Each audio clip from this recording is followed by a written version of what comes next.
काल सर्प दोष हिंदू ज्योतिष में एक ऐसा ग्रह योग है जिसमें सभी 7 ग्रह सूर्य, चंद्र, बुध, शुक्र, मंगल, बृहस्पति और शनि, राहु और केतु के बीच फंसे हुए होते हैं। माना जाता है कि यह व्यक्ति के जीवन में विभिन्न समस्याओं और बाधाओं का कारण बनता है। काल सर्प दोष 12 प्रकार के होते हैं। अनंत काल सर्प योग, कुलिक काल सर्प योग, वासुकी काल सर्प योग, शंखपाल काल सर्प योग, पद्म काल सर्प योग, महापद्म काल सर्प योग, तक्षक काल सर्प योग, करकोटक काल सर्प योग, शंखचूड़ काल सर्प योग, घातक काल सर्प योग, विषधर काल सर्प योग और शेषनाग काल सर्प योग। राहु लग्न में हो और केतु 7th हाउस में हो तो अनंत काल सर्प योग बनता है। ऐसे जातकों के जीवन में अपनी सक्सेस को लेकर बहुत ही समस्या आती है। दूसरा, उनकी लाइफ जो है बहुत ही डिफिकल्टीज से भरी हुई होती है।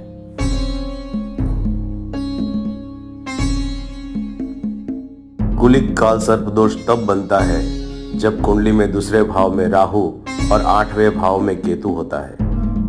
इस दोष से पीड़ित लोगों को शारीरिक कष्ट हो सकते हैं। इसके अलावा इस दोष से पीड़ित लोगों के कई तरह की समस्याएं हो सकती है, जैसे कि धन कमाने और बचाने में नकारात्मक प्रभाव, संचार कौशल खराब होना, वाणी पर नियंत्रण न होना, आर्थिक और सामाजिक कष्ट, पारिवारिक स्थिति में कलह, विवाह में विलंब या विवाह के बाद संबंध को टूट जाना, संतान सुख में बाधा, वाणी में कर्कशपन आना, मित्रों से धोखा मिलना, कारोबार में संघर्ष, ऐसी कई परेशानियों का सामना करना पड़ सकता है। राहु 3rd हाउस में और केतु 9th हाउस में हो तब वासुकी काल सर्प योग बनता है। यह दोष परिवार में शांति की कमी लाता है और आर्थिक समस्याएं बढ़ाता है। करियर में और उम्र के बीच में चुनौतियां आ सकती है। ऐसे लोगों के भाग्य देरी से जगते हैं। परिजनों से कष्ट मिलता है, दोस्तों से धोखा मिलता है। ऐसे व्यक्तियों का जीवन कई तरह की समस्याओं से घिरा रहता है। कुंडली के 4थे भाव में राहु और 10वें भाव में केतु हो तो शंखपाल काल सर्प दोष बनता है। यह दोष बड़ा ही नुकसान करता है। ऐसे जातक मानसिक तौर से बहुत ही चिंताग्रस्त रहते हैं, बहुत ही परेशानी से ग्रस्त हो जाते हैं। धूम्रपान, शराब, जुआ जैसी बुरी आदतों का शिकार हो जाते हैं और ऐसे जातकों को नींद में बहुत ही बुरे डरावने सपने आते हैं और कभी हिंसक जानवर भी दिखाई देते हैं। पद्म काल सर्प दोष, यह दोष तब बनता है जब किसी व्यक्ति की कुंडली में राहु 5th भाव में हो और केतु 11वें भाव में हो। इस दोष में व्यक्ति को कई तरह की समस्याओं का सामना करना पड़ता है, जैसे कि परिवार में अपयश, दाम्पत्य जीवन में तनाव, स्वास्थ्य में दिक्कतें, असाध्य रोग, विद्या संबंधी दिक्कतें, संतान सुख न मिलना, संतान से संबंध विच्छेद होना।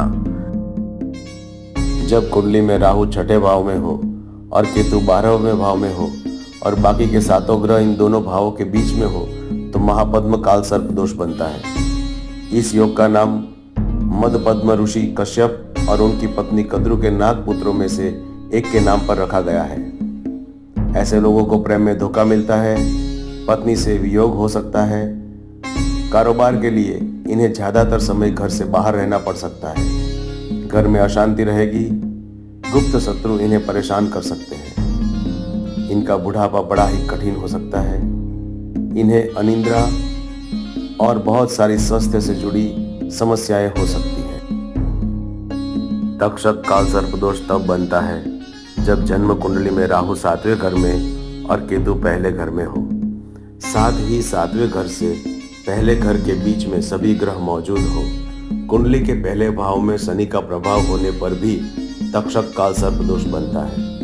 तक्षक काल सर्प दोष से पीड़ित व्यक्ति को कई तरह की समस्याएं झेलनी पड़ सकती हैं, जैसे विवाह में देरी होना, शादी के बाद वैवाहिक जीवन में परेशानियां, ससुराल से संबंध टूट जाना, व्यापार में घाटा और बनते काम बिगड़ना।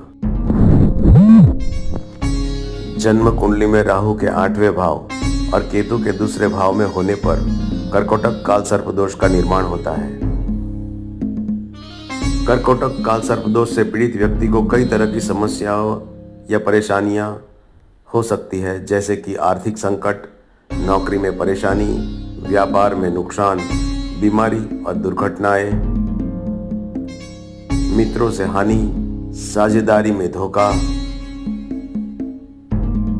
गंभीर रोग, सर्जरी जैसी अनेक बीमारियां और ऐसी अनेक समस्याओं का सामना करना पड़ सकता है। राहु के 9वें स्थान में और केतु के 3रे स्थान में होने पर शंखचूड़ काल सर्प दोष का निर्माण होता है।